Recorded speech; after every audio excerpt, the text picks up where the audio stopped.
Semuanya gimana kabar kalian? Semoga selalu dalam keadaan baik. Jadi welcome back teman-teman di Andre Greystone Channel dan ini adalah segmen analisa pagi, segmen di mana kita akan mengulas untuk update news dan juga pergerakan dari market, khususnya market dari Bitcoin.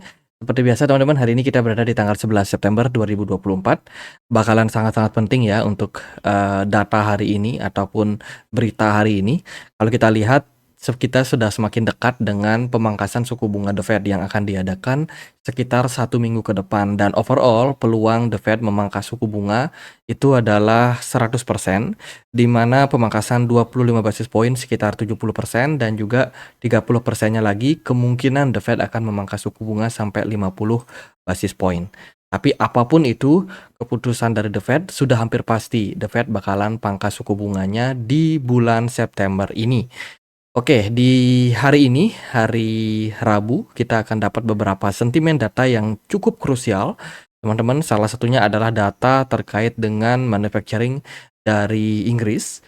Ya, jam 1 siang nanti kita akan dapat rilis datanya. Kemudian ada data juga terkait dengan trade balance dari Inggris. Lalu akan ada data dari member European Central Bank ya, yaitu McCall akan speak di jam 16.24, jadi jam 4 lebih ya. Terus juga dari Amerika Serikat akan ada rilis data terkait dengan CPI and core CPI inflation. Data inflasi yang bakalan digoreng habis-habisan oleh banyak sekali media karena data CPI ini seringkali berita yang paling muncul ya di headline berita-berita teman-teman terkait dengan inflasi dari Amerika Serikat. Kemudian dilanjutkan dengan data crude oil inventory yang akan didapatin ya di hari ini, di malam ini. Kalau kita lihat dari data CPI-nya akan rilis di jam 7:30 malam. Kemudian data crude oil inventory ada di 9:30. Ini waktu Indonesia Barat, teman-teman. Hari ini juga akan ada debat ya, debat panas antara Donald Trump dengan Kamala Harris, dan overall sekarang Donald Trump memimpin dengan torehan 52% hasil survei ya. Sementara Kamala Harris sudah turun sekitar 46% saat ini. Jadi Donald Trump mendekati debat justru malah meningkat, teman-teman.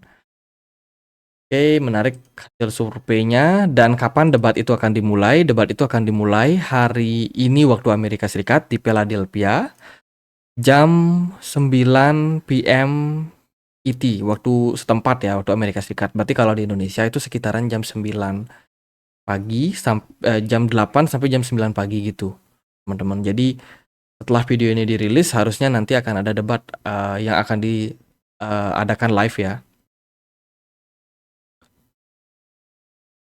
Oke, ini no live audience. Jadi hostnya itu dari ABC News, salah satu portal berita. Aku nggak tahu ini apakah akan ada live di YouTube juga, tapi semoga sih akan ada ya. Ini katanya live-nya tidak akan ada penonton langsung. Berarti kemungkinan live-nya ini online gitu, teman-teman. Jadi kayak apa ya, kayak Zoom gitu ya kemungkinan debatnya. Jadi kedua pihak mungkin tidak bertemu secara langsung, tapi mereka hanya tatap layar saja. Oke, apapun itu, semoga debat ini bakalan seru, teman-teman, karena bakalan sangat-sangat berdampak dengan volatilitas dari market. Apalagi kalau sudah membicarakan topik tentang kripto dan juga perkembangan industri Web3, saya rasa ini akan menjadi sentimen yang sangat-sangat menarik untuk kita nantikan. Itu, aku juga baru aja membaca sebuah artikel yang cukup penting, teman-teman. Ini artikelnya ditulis oleh Tyler Durden. Tyler Durden. Ini adalah salah satu analis yang saat ini mencium bau-bau market crash. Ya, jadi ini dilihat daripada perhitungan gap antara S&P 500 atau kodenya adalah SPX sama Japan Yen. Kalau kita melihat dari korelasi kedua aset ini selama tahun-tahun sebelumnya itu berkorelasi positif.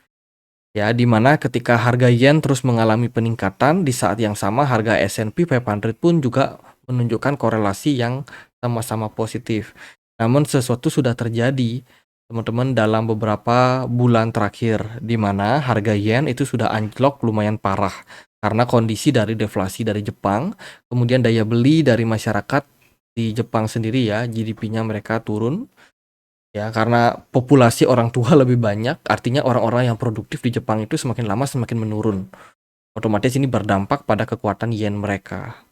Yen sudah anjlok lumayan signifikan, sementara S&P 500 meskipun sudah turun dari all time high-nya, itu saat ini masih dalam posisi yang cenderung terus mengalami tren kenaikan. Dan ini berkorelasi berbeda atau berkorelasi negatif sama Jepang yen.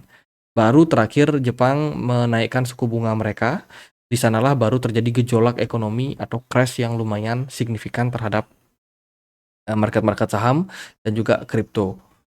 Gitu. Jadi ada semacam bau-bau manipulasi dari market. Ini juga kita lihat dari data S&P 500-nya dengan Federal Reserve, suku bunga The Fed, teman-teman, di mana korelasinya ini cenderung selalu negatif atau berlawanan. Ketika suku bunga mengalami kenaikan yang tinggi, di saat itu ada gap antara S&P 500 dan juga suku bunga. Ini seringkali bakalan menimbulkan impact penurunan dari market, ya. Jadi artinya adalah kedua korelasi ini akan selalu menemui titik di mana mereka itu bisa berada di titik harmoninya, teman-teman. Artinya mereka selalu berdekatan. Nah, ini kan ada gap nih yang cukup tinggi. Ini juga ada gap yang cukup tinggi. Biasanya mereka akan menyesuaikan lagi, sama-sama saling mendekat. Terus juga kalau kita lihat dari data obligasi dari Treasury US selama 2 tahun, ini juga sekarang sudah berada dalam posisi yang cukup tinggi gapnya, teman-teman. Di tahun-tahun sebelumnya justru korelasinya ini selalu berdekatan. Jadi akan ada something yang akan terjadi dalam beberapa bulan terakhir. Artinya dari pemaparan artikel ini sebenarnya tidak membuat sebuah kesimpulan apapun, teman-teman. Tapi dilihat akan ada bau-bau ya crash pada market. Kurang lebih seperti itu. Kita nggak tahu market mana yang bakalan crash. Apakah yang crash nanti adalah US dollar-nya atau justru malah market sahamnya. Kita tidak membicarakan itu, tapi yang pasti adalah adanya gap di sini yang mungkin bisa memberikan impact volatilitas pada market dalam beberapa bulan ke depan. Jadi prepare buat teman-teman. Oke, sebelum kita lanjut ke beberapa berita lagi, teman-teman, di sini ada event dari Gate.io ya. Jadi eventnya itu adalah answer and earn. Jadi ini ada kuis yang akan dibagikan. Kuisnya itu terkait dengan Keti ya, token Keti. Di sini aku baru aja coba buat ikutin. Ternyata untuk ikutin campaign ini teman-teman wajib punya aset sekitar 100 US dollar di market spot, baru teman-teman bisa ikutin campaign ini. Nanti teman-teman kalau yang sudah punya aset di Gate.io bisa langsung aja kunjungi link yang aku sertakan di kolom deskripsi, nanti akan dimasukkan ke halaman ini, lalu klik yang jawab sekarang di sini, kemudian akan dialihkan ke laman yang ini. Nah, di sini teman-teman bisa klik yang gabung sekarang, kemudian jawab pertanyaan. Ada total 10 pertanyaan yang harus dijawab. Nah, pertanyaan yang benar akan mendapatkan poin. Poin-poin tersebut nanti bisa teman-teman tukar dengan hadiah yang ada di bawah sini. Ada hadiah lumayan nih, ada 3.000 Keti, ada 1.000 Keti, ada $5 dan lain sebagainya. Jadi ada banyak hadiah yang bisa teman-teman menangkan nanti. Nah, syaratnya adalah teman-teman menjawab kuis yang sudah diberikan di sana. Kurang lebih seperti itu. Aku sendiri akan coba nanti ya, tapi saat ini kita akan bahas berita-beritanya dulu. Jadi buat yang tertarik mungkin bisa langsung ikutin campaign ini, khususnya bagi yang sudah menggunakan Gate.io. Jadi Gate.io adalah sebuah aplikasi exchange yang bisa teman-teman pakai untuk melakukan perdagangan di market spot, futures, option. Bisa juga teman-teman yang pengen staking, ada simple earn, ada hold to earn.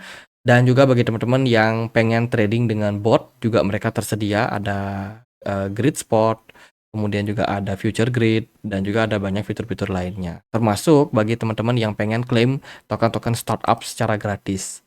Di sini ada banyak banget tersedia token-token yang bakalan listing yang bisa teman-teman klaim dengan gratis jika teman-teman sudah punya aset sekitar 10 US dollar di exchange Gate.io.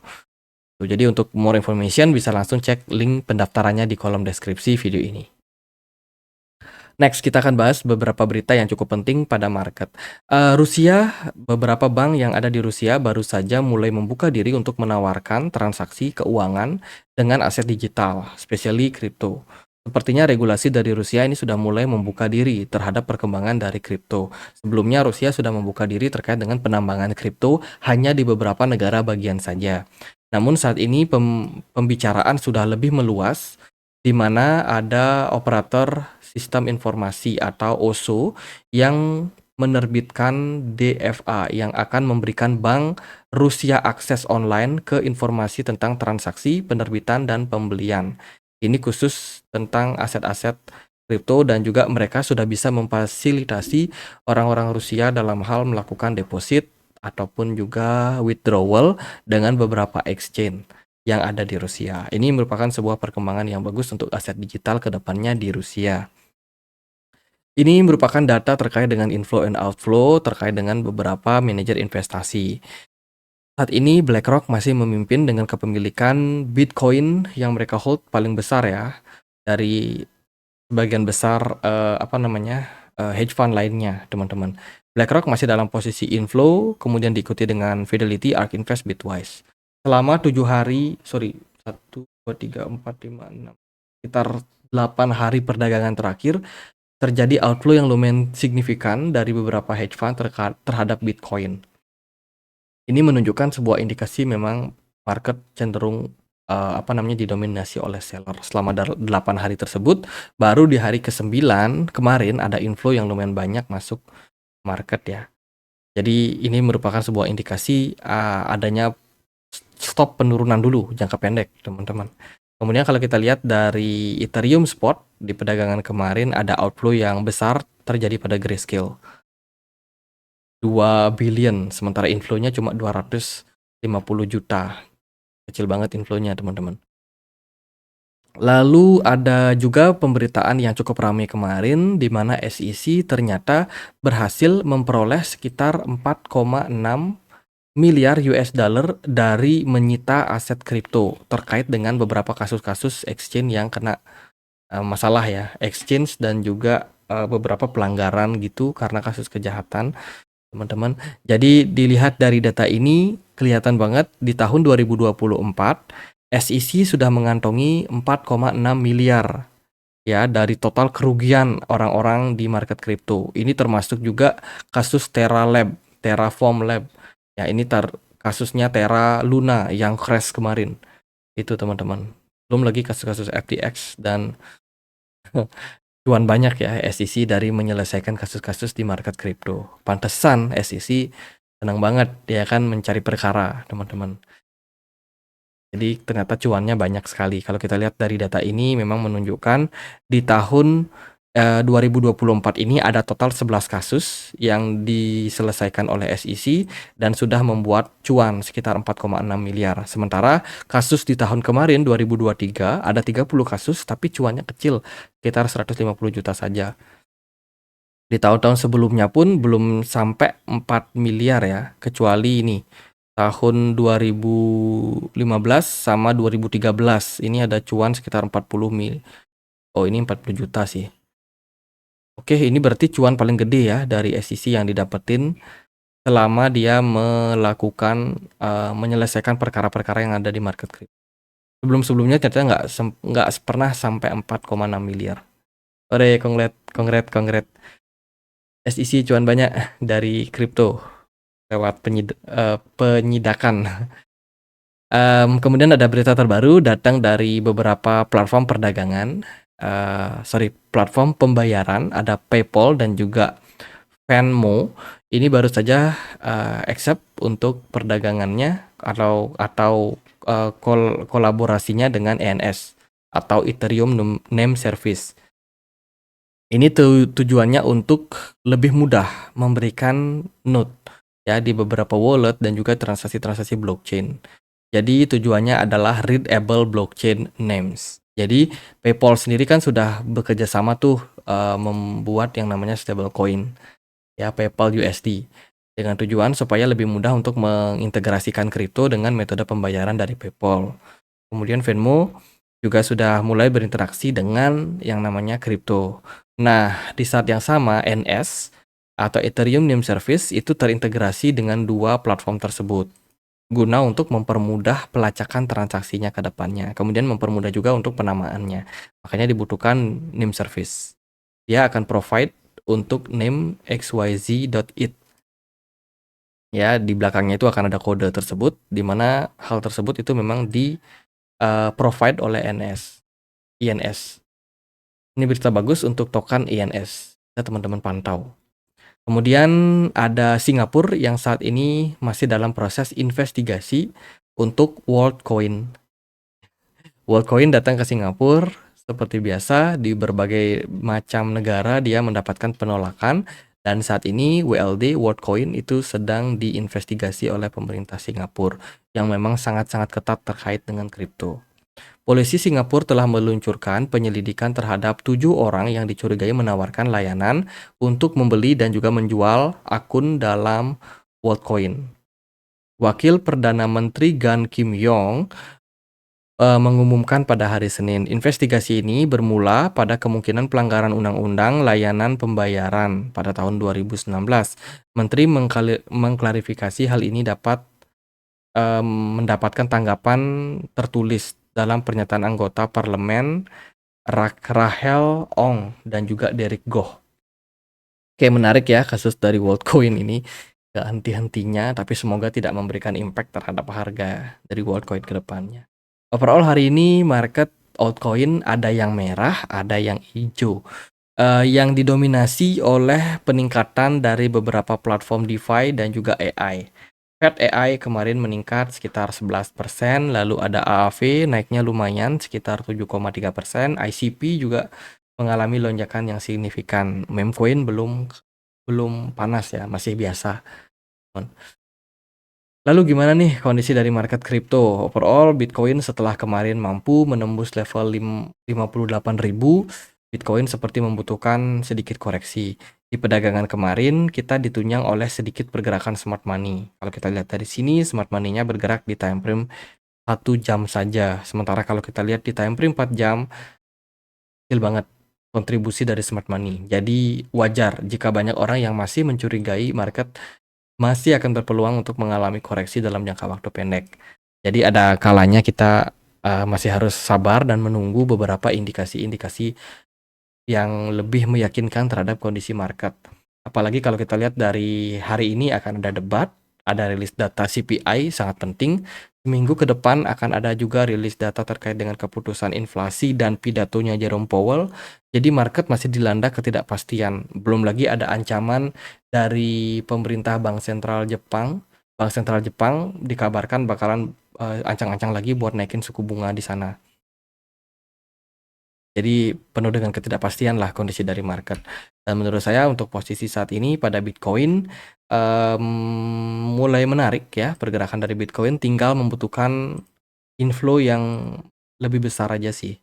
Dari volume perdagangan sebenarnya kemarin nggak terlalu signifikan, teman-teman. Meskipun pergerakan Bitcoin mengalami kenaikan. Untuk target sih saat ini karena Bitcoin sudah mampu melampaui 57.000, ya targetnya adalah mempertahankan area tersebut dan kembali balik rally ke 60 ribuan.